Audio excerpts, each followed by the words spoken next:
Could you build a business that's better for our planet? That's what I have set out to answer. Hi, I'm Marco Pimentel, marketing expert and entrepreneur, and host of the podcast Someone Like You. I've become fascinated in finding creative climate solutions in business, and on the podcast, I break down how founders and CEOs are building climate friendly business solutions that are opportunities for growth while being better for the planet. I wanted to take a second to tell you about our Season 2 sponsor, Springwise. Springwise is the global ESG innovation platform that offers its readers early access to the ideas transforming our world. I actually started using Springwise probably 10 years ago to review innovative startup ideas, and I've been a fan ever since. There are 3 new stories on the site every weekday featuring solutions to some of the biggest challenges we face as a global community. You'll find innovations in climate tech, renewable energy, plastic alternatives, the circular economy, and how we can live a more sustainable life. The stories are sourced and written by the Springwise team of journalists and will give you an inspiring take on what's right around the corner, whether you read it to inform your work or simply for a regular dose of optimism. Springwise sets the innovation agenda. The newsletter is free to access, and to sign up, visit springwise.com/newsletter signup. Author and director of Circle at Stanford Psychiatry, as we delve into her groundbreaking research and advocacy in the intersection of climate leadership, emotional well-being, and community resilience. Britt Wray, leveraging her expertise in science communication, ignites meaningful action in a world grappling with climate change. From acclaimed books like Generation Dread to her podcast, Gen Dread, she empowers individuals to confront climate grief and cultivate courage. Drawing from her multidisciplinary background, including a PhD in science communication, Britt sheds light on innovative strategies to address the psychological toll of environmental degradation, such as the creation of Circle at Stanford Psychiatry. As a distinguished speaker at TED and the World Economic Forum, she amplifies the urgency of climate action and advocates for inclusive, community-driven approaches. Britt Wray inspires a new generation of climate change makers, envisioning a world where emotional well-being and environmental sustainability align seamlessly. Get ready to be inspired by Britt Wray's passion and commitment to make a positive change. I hope this conversation leads to ideas that you can bring in towards your business or your life, and enjoy the conversation. Britt, welcome to the show. Thank you, Marco. Hi. So this is an interesting one today because we are going to talk about really a lot around kind of education, awareness, learning, and really no better person to speak to you around this, around climate anxiety and messaging and how this is all having an impact. But before we kind of get into your work and the things that you do, how did you get into you got into the sciences, and I'd love to just understand your background there. How did you kind of make that jump into climate, and how did you weave that into schooling and into career? Sure. So, way back in my undergrad days, I was studying biology, and the focus I took in that degree was really conservation biology, which means that you're pretty much learning about the sixth mass extinction day in, day out from your professors. And there's naturally a lot of tie-in and connection to the climate crisis, which is making the biodiversity crisis worse in many respects. So I had my care and concern lit wild, from the age of 17 when I started that degree. And it was certainly informing the way in which I look at the world and felt anxious about the destabilization of ecosystems based on human activities. So that wasn't really new, but it did come alive for me in a new way many years later after I had gone through, that science degree, and then went to art school for a master's, and then did a PhD in science communication and was working as a science communicator, making radio and television programs and writing books. And then I got to a point where I was quite a lot older, and I was exploring with my partner whether or not we wanted to try and get pregnant, which we very much did. But I was spending my days in concerning climate data as a climate communicator and noticing the lack of effective action And basically, just always hearing that we have until 2030 to have our global emissions to have a 50% chance at averting irreversible climate catastrophe, according to the UN's Intergovernmental Panel on Climate Change, and then just seeing our emissions continue to go up. And I became filled with a lot of outrage and distress, which was new compared to my prior teenage climate and biodiversity concerns that came from my education.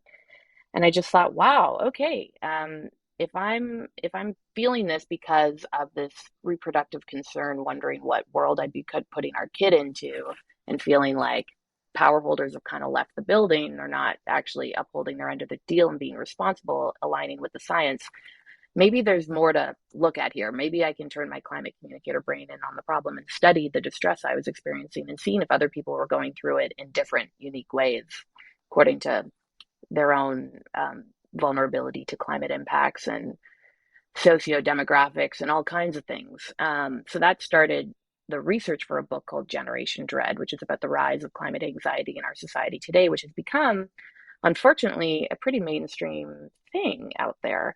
But we weren't yet having a conversation around it in 2017 when I started this research for this book.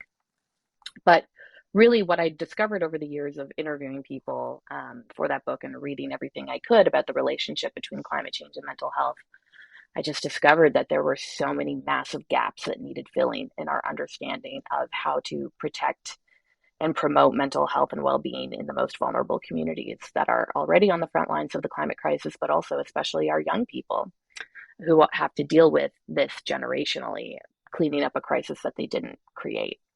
And that's what led me to then overhaul my career. At the time when I was starting this book, I was actually, because of my PhD, I was pretty focused on this field called synthetic biology. And I ended up leaving that and come more squarely into this new field of climate change and mental health. But I wasn't a mental health professional. I didn't have any public health training.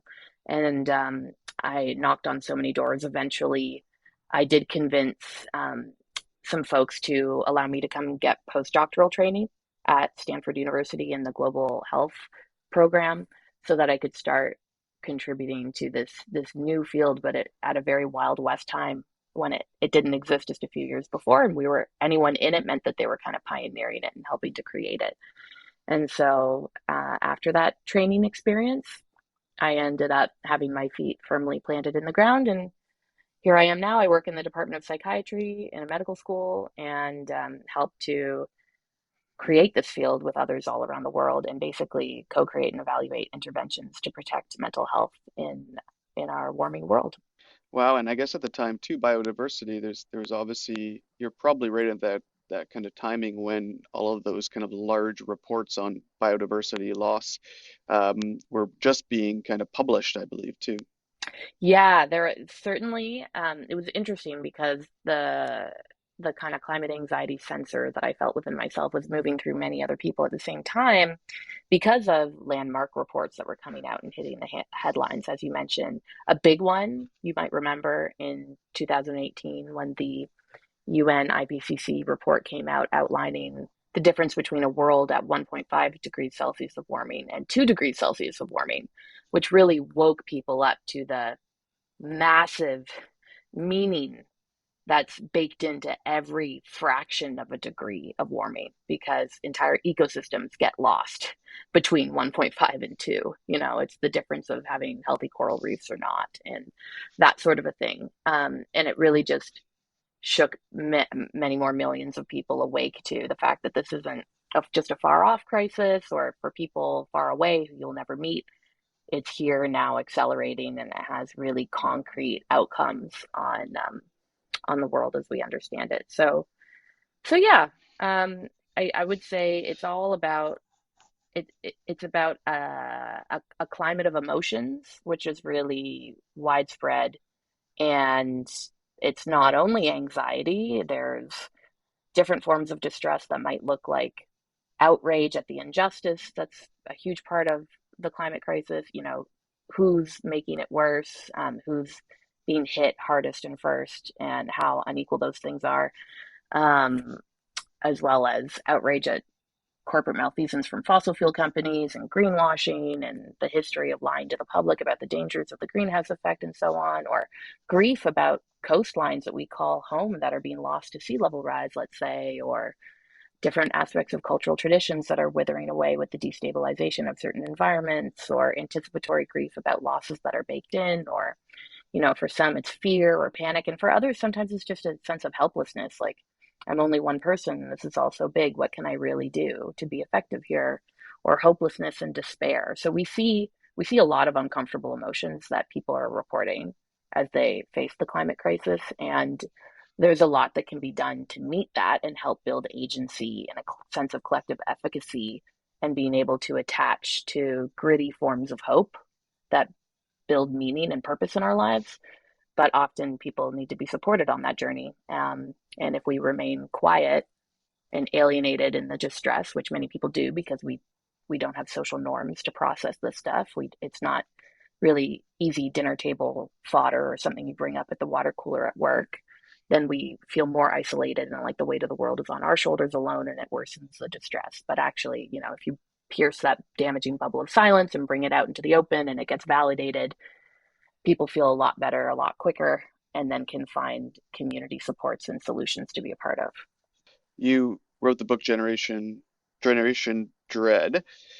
How did you get that started? Was that through school? Were you finishing school at that point? Were you within working with Stanford? How did you go from kind of idea to publish? I was just wrapping up my PhD, so finally getting, some more space to imagine focusing on something other than that thesis. And as I mentioned, it was really a big thing in my personal life at the time that my partner and I were wrestling with this question of trying to get pregnant, which just happened to coincide with that moment when I was wrapping up the PhD. And so then I was able to start the research looking into what are the psychological impacts of the climate crisis. Like we hear so much about technology and science and policies, but what about the human side? What about the heart-centered side? What about, the ways in which this shows up in people's nightmares and ambitions and, fears about the future, but also a sense of love for this planet and other people and the more than human world? Like, why aren't we having that, the humanities of global warming writ large for us yet? So I basically then was freelancing and just trying to make ends meet, doing different public broadcasting gigs and getting a book proposal together. And then TED conferences and TED Talks ended up taking me in. I was a resident there, and they incubated me as I created the book proposal for Generation Dread and kind of got my ideas together. And then got a book deal after that, and then was able to start writing. But I wasn't at Stanford yet. That happened a little bit further down the line because it was really the journalistic project of discursively exploring these ideas that made me realize, oh no, like we are woefully unprepared to deal with the mental health and psychological impacts of the climate crisis. Because I've now interviewed lots of, yes, mental health professionals and climate scientists and government officials, policymakers, ancestral wisdom holders, activists, parents, like all kinds of different people to weigh in on this issue. And they all say, like, we are just not ready to deal with the scope of distress and trauma that the climate crisis is introducing and that is coming as a tidal wave unless leaders make deep seated changes to how the climate is protected faster and more effectively than it has ever really been done before. And so we need all hands on deck, and it's fine that you don't have a history in this field. We need to build it together. A lot of us don't have a history in this field because it's not yet a field. So let's come together and just get working. And that was kind of my invitation to figure out how I could do more than just journalistically look at it, but start researching too and bring the academic piece to match. And when you published the book, I guess a question around your audience, who is your audience, or who did you think your audience was, and did that change once you published the book? Those are good questions. Yeah. I mean, I think in retrospect, I can see very much that I was writing the book that I needed to read at the time, but I wasn't setting out to write it for any particular audience other than I wanted it to be a support to people who were feeling distressed, you know, struggling with feelings of despair and hopelessness around the climate crisis and needed to have those scary feelings validated and a place to explore their implications and the evidence around what can help a person be resilient in the face of them and how these emotions are kind of value neutral. We don't need to be ashamed of them, and they actually carry information. And then, with certain ways of approaching them and having practices, we can learn from those insights that they have to teach us, and they can actually motivate us and bring us into contact with more sustainable forms of change making that match our, the things that matter to us and our particular skills and the things that bring us joy. And we can do this together with other people. And like, there's a whole climate journey to go on. If you find yourself at the pointy end of a distress spectrum, you don't need to stay there. You're not doomed to stay there. So, in that way, the book is marketed as science slash self-help. And when I got it back from the publisher the first time, I saw the thing, as a physical artifact, and I saw the genre on the back of psychological science and self-help. I was like, oh my God, did I write a self-help book? I did not mean to, but I understand the categorization. It's fair. It has some elements of that because but it really it's very mixed genre. It's pretty transdisciplinary. It's part sociological treatise. It's digging into the science, looking at psychiatry, public health, psychology, but also philosophy, and then lots of like tips and tricks of how people can and how people always have strengthened existential mindsets to be psychologically resilient, to take on the act of improving their conditions, even in the midst of tragedy, even when things are very, very hard. Because, humans, of course, have been doing that forever, especially those of us who are more marginalized. So, so yeah, I mean, I was writing it to try and help people who were feeling very disenfranchised and not understood by the general culture in which these feelings are not allowed. We don't have social norms to process it, and therefore it can feel really alienating if you do try to talk about it, and then you're met with people who try to minimize it or belittle you or write it off as catastrophic thinking and just aren't really connecting with the pain of being alive to the climate crisis. Every week on Someone Like You, we dive into stimulating conversations with founders, entrepreneurs, business owners, and the likes who are consciously and successfully creating sustainable business solutions for the long haul. Tune in every week for a new inspiring conversation on leading climate solutions. And if you're enjoying the podcast, please share it. And also, don't forget, subscribe on the platform of your choice and give us a rating and review. Yeah, and I think it's probably a fair statement that people are scared. And do you think that it's most recently because I think as people get used to an idea, they they adapt. We're obviously we have habits, and those habits can change you in different directions. If you have something that's tragic, it takes time, but you can form new habits to get over these type of things. Do you feel that people are um, more like we know that we're scared. We know that there's a problem now. We've kind of accepted it, and that's obviously now causing all of this anxiety, but we're also causing, you know, the entrepreneurs to kind of now like, okay, we got to do something about this now. We have to fix this. We have to change the ways. Like, where do you think we are? Are we in a worse place now when it comes to climate anxiety and that kind of thought versus where we were before? So I think the anxiety is hyper useful in many ways. So the answer to your question, I would say, is like both, yes on both.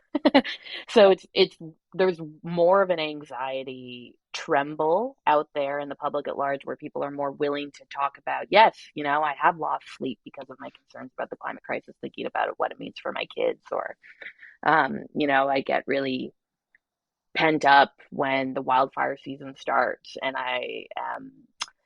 maybe I find it hard to get through those days when I'm like, wow, it's already this bad in 2024, but what does that mean looking ahead given climate projections and all that kind of very reasonable distress that people are struggling with, but also really hungry for ideas about how to cope effectively with it.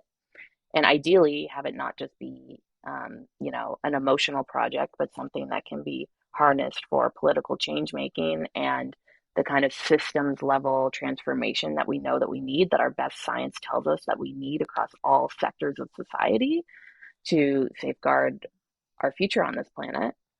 So that is all rising because we're seeing the disasters compound and collect, and more people being forced into becoming climate migrants, and you know all the things that if you're reading the reports is kind of clear as day. But at the same time, it comes with massive change making social tipping points, people shaking off their complacency and stepping up and saying, wow, this is a really auspicious time to be alive. And what am I going to do with my precious time, resources, skills, my know-how? How can I be of use? And so we also simultaneously see this incredible, courageous wave of people being like, I'm going to make some uncomfortable changes. I'm not just going to accept the status quo. I'm not just going to do what I've been doing all these years when I can do something more purposeful to be of help. And so there's young people. We have polls showing that young graduates are willing to take pay cuts to work at organizations and companies that align with their climate values, for instance, as opposed to just working for those who are not addressing the problem, but giving them more money in their pocket. We've got lots of people on their own climate journey looking to transform their work and activities and volunteer approaches from what they're already doing to attach them in a new way towards climate solutions. And all of that it's not because people are feeling like the climate's in good shape. It's responding to a distress signal, certain level of concern and awareness that we're in real trouble, and so we need to deploy all the solutions that we can.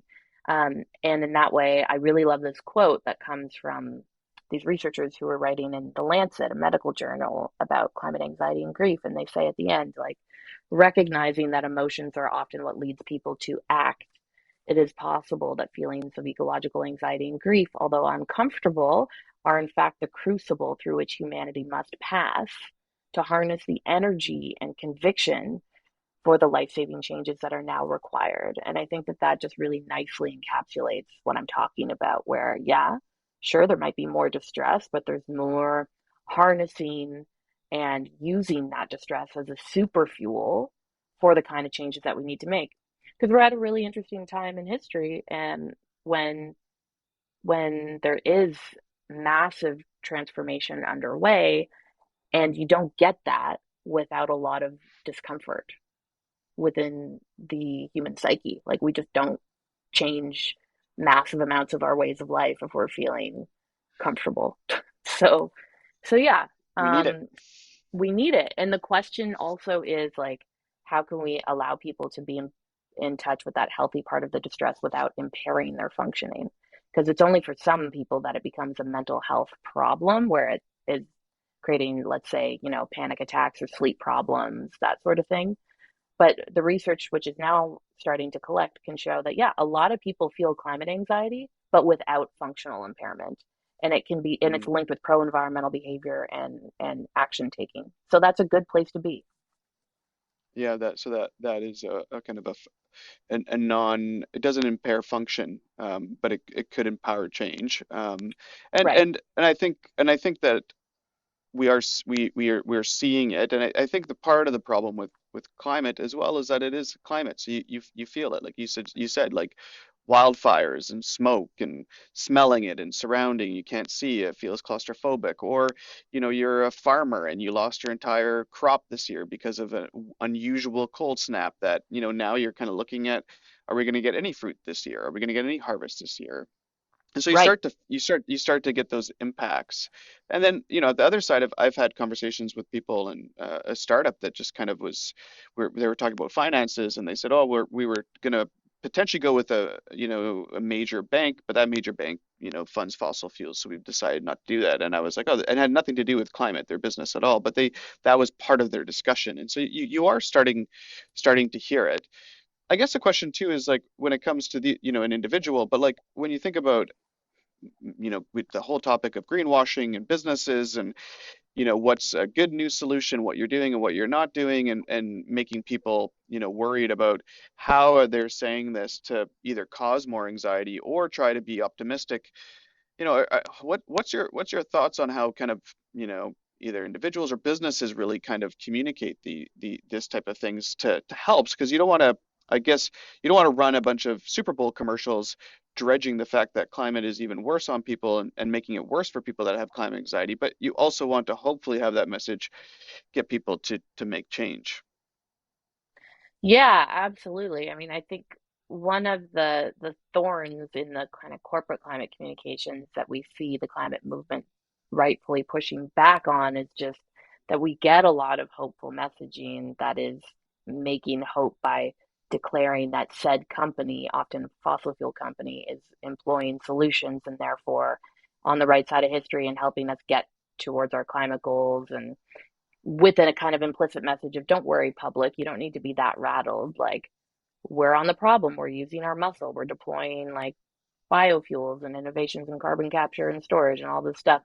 And then if you dig into the reports, it's only what 0.5% of their Yeah. annual corporate expenditure that's being reinvested into these kinds of regenerative solutions. And so that huge gap between their their power of influence in trying to get the public thinking certain things and then what they're doing on the ground is way out of alignment, and it's dishonest and inauthentic, especially as they continue pumping and extracting and doing things that are going to burn more fossil fuels and break the carbon budget. So that's what certainly needs to be changed in a lot of organizational communication, more authentic, realistic ways of talking about ideally boosting their actual activities to align more with what they want to say publicly.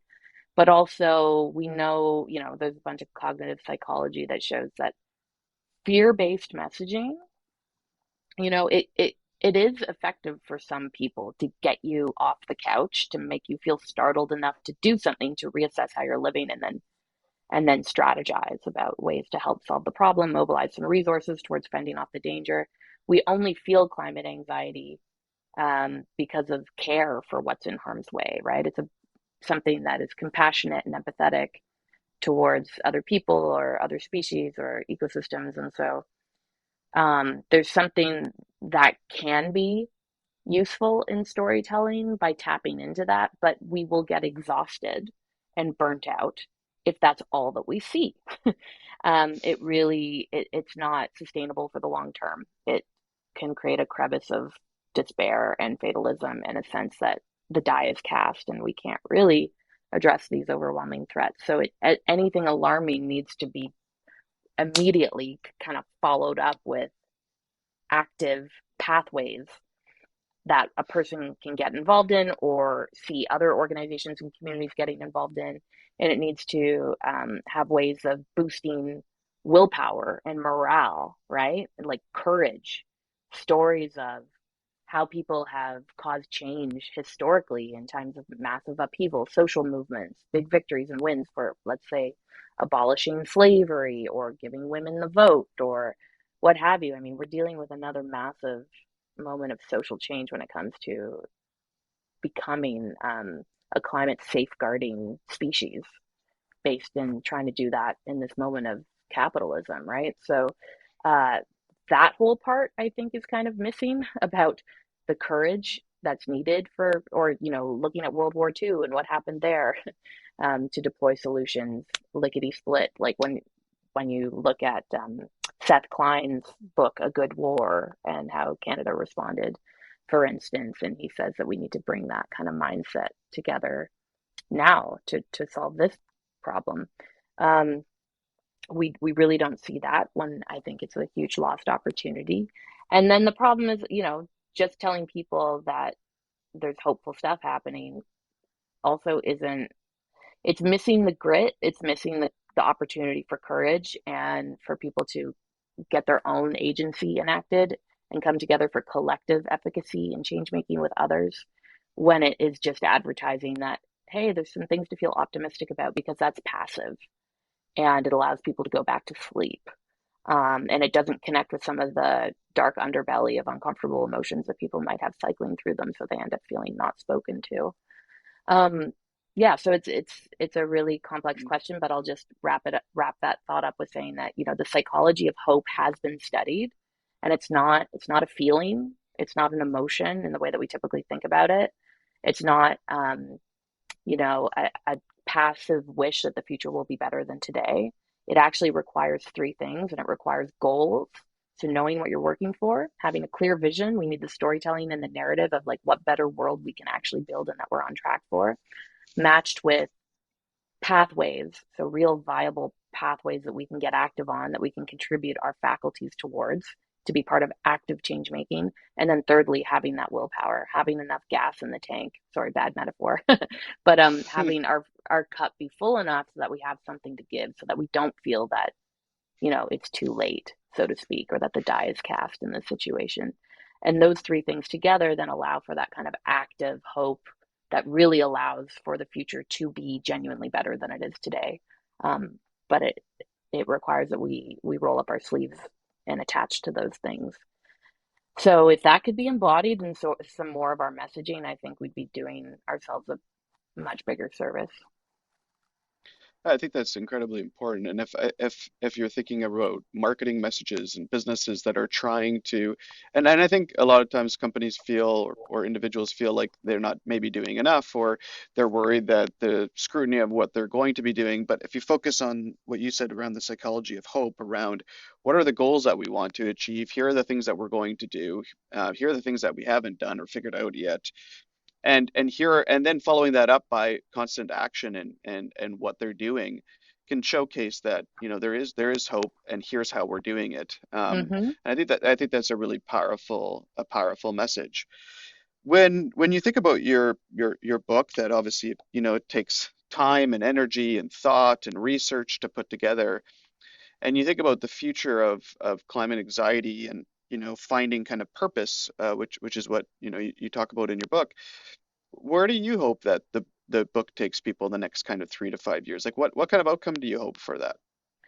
Well, one thing that I found across so many fields, which is really heartening, um, is that one of the best things we can do to protect and promote mental health in times of adversity, such as climate disasters, and to deal also with the chronic stress and sense of insecurity that many people now feel because of the climate crisis, is to invest in our social relationships. It's to build strong, genuine community connections whereby we end up having a good level of what's called social capital. And, that's the ability to achieve shared goals with other people, especially in the places where we live. And so that means that when the wildfire or the hurricane or the deadly heat wave does come through, people with high social capital and connectedness, time and again, the research will show they have statistically significantly lower levels of anxiety, depression, post traumatic stress disorder, maladaptive coping with drugs or alcohol, or you name it, than people who are more socially isolated and living in more fragmented kinds of communities and not able to rely on other people in those moments of acute stress or ongoing chronic stress, because we build power and we share power. We allocate and we take resources from one another in these relational webs. And they're life saving, but they're also mental health protecting and promoting. And by doing that kind of level work, heart centered people work, we end up doing the most effective mental health intervention of all, but we never even have to call it mental health work. So you totally sidestep all the unfortunate stigma that often comes with that. And we boost our well being, and we end up being more grateful on our deathbeds for the ways that we lived, because it's always relationships that people are focusing on, in that kind of deeper existential way, rather than, particular kinds of accomplishments and so on. And so I think that it's very hopeful to me that we can do that kind of preventative work from a public health, inclusive, community level perspective by being aware of that and employing that evidence in a very mindful way about how we sculpt and nurture our relationships. And then also we can have conversations about this rise of climate anxiety in our societies. We can make it validated, make people feel legitimized and safe to go there and do that in community, which helps to build those social relationships, and then plug into the resources which are now proliferating to help people when the distress becomes too much or a bit overwhelming or is really affecting well-being and quality of life, because now we've got climate aware mental health professionals organized in places like the Climate Psychiatry Alliance, Climate Psychology Alliance. Climate Mental Health Network has all kinds of peer support resources. There's a variety of other providers to help respond to this, this real need that people are voicing to to deal with climate anxiety. And the reason why we need to do this at the community level is that researchers and clinicians have stood up to argue that it's really not a pathology, it's not a mental disorder to have these concerns that are genuinely distressing, because it's a reasonable reaction to what's going on as our life support systems are threatened because of inaction. Um, Instead, how do we help each other live well with this distress, learn from the insights, and harness it for that collective change? So it can be done with non-professionals often. It can be done with lay leaders and peer support workers, and ways to kind of do some resilience training internally to help be better external change makers. So, so yeah, but I mean, there's so many different ways of looking at who the book supports. Frontline climate professionals who kind of are really bearing a psychological toll from professionally witnessing climate disruption day in, day out. That means, yes, the activists, the scientists, the green policymakers, the first responders, the climate journalists, and so on, and also prospective parents. It's really common now that people in my generation, millennials and Gen Z, are factoring climate change into big future planning questions, like what family looks like and how to raise it, maybe in some ways that go beyond the imagining of the nuclear household, um, and also what it means to parent kids in a climate aware way, the most resiliently for the benefit of those kids, but also questions about career and like what kind of education to get and where to live and so on and so forth. So I hope that the book supports all those unfolding conversations people are starting to have. I get it. I have three young kids, so and the oldest is in grade one, so it's you know they're not at that level of thought of what this all means yet. That it's yourself and myself. I do lots of research in climate. I get the benefit of also talking to a lot of incredible people that are doing things about it as well, and I often get the question of do you feel optimistic or how do you feel about it? And it's always a hard one because of doing lots of research. You tend to go down the negative hole of understanding Mm, things, and then the positive side of obviously meeting a lot of incredible people doing really incredible work. And so you've obviously you're doing exactly that. And kind of as a last question as we wrap up, like what would you say to others that are kind of on that teeter-totter of career or that are thinking like what to do next and maybe thought of getting into climate and what would you say to them? well, there are so many great supports out there now because you are far from alone. Many are going through this process of internal reorganization for new external directions. And I would recommend places like All We Can Save. That was a best-selling book a few years ago that did so well that an organization was created on the back of it. It was a climate anthology. And they have a climate wayfinding course, which helps people find ways in which they can find their foothold in climate work that speaks to more than just the solutions that are available that they can throw themselves at, but really what is it that brings them joy? What gets them out of bed in the Mm, morning? What, makes them grateful to be alive? Because this work needs to be fun. It can't just be like broccoli, like doing something that's good for you, because you need to be doing it for the long haul, because that's what the world requires.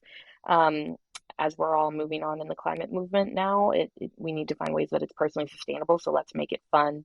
Let's also identify the skills that you uniquely possess because you've invested lots of time into cultivating them, let's say, or you're really naturally talented. Let's bring those in and overlap it with a deep understanding of climate emotions and ways that you might be processing this, so that it's most psychologically fortifying for you, and then attach it to all the solution spaces that need human energy at this time, and real work and committed people. So that's one resource. Another would be, there's this community called My Climate Journey, and that has been largely explored by people coming from tech and other forms of entrepreneurship. And there, it's also about helping people kind of find their footing in this climate world when they've woken up to it and decided that they need to do something, but they don't exactly know where to start. There's lots of resources there. There's a Slack community. There's a podcast. There's community building. And then I would also recommend our newsletter, Gen Dread, it's a Substack, gendread.substack.com, where we share wide-ranging insights and expert advice and research and analyses on the intersection between climate and well-being. Well, Yeah, Britt, so those are some starts. yeah, that's and those are obviously, very helpful. And I think I've never met a group of individuals that are working in climate that feels weirdly also like they're doing nonprofit work too, because they are so mission driven around, finding change. And it's, speaking to individuals like yourself, you can see the mix between, you know, you know, the two sides of it, a career plus also a mission to make change. And that's really, really incredible. And I say that's probably one of the commonalities that I've seen across that. It's just this really positive intermingle between the two different type of categories, and that's very exciting to see. So thank you. How can people find a little bit more around about yourself and find your book? Well, thank you so much. And absolutely, I agree with everything you just said. I notice it day in, day out in this work, and it's super heartening, and it makes it a lot more fun to be in this space. Yeah, so you can find out more about me at brittwray.com. That's BRITTWRAY.com. My book is available there, Generation Dread. And also, we have a new nonprofit called Unthinkable, which is servicing in these areas related to everything we've discussed today. And that's at unthinkable.earth. Britt, thank you so much for joining us. Thank you so much for having me, Marco. That was fun. I hope you've enjoyed today's episode of Someone Like You. We're a new podcast, and I would love if you can do a few things. One, please share the podcast with a friend, a family member, a work colleague, anybody that you can think of that would enjoy learning more about these incredible brands. Please also support these type of companies. They're doing the hard thing, and the hard thing often takes a lot of people to get on board. And don't forget, please subscribe on the platform of your choice and give us a rating and review. I'm Marco Pimentel. Thank you for joining us today. For more information on Someone Like You, you can find us on Instagram at Someone Like You Podcast, with all the links to the podcast, our website, and more information about the brands that we feature. Thank you again.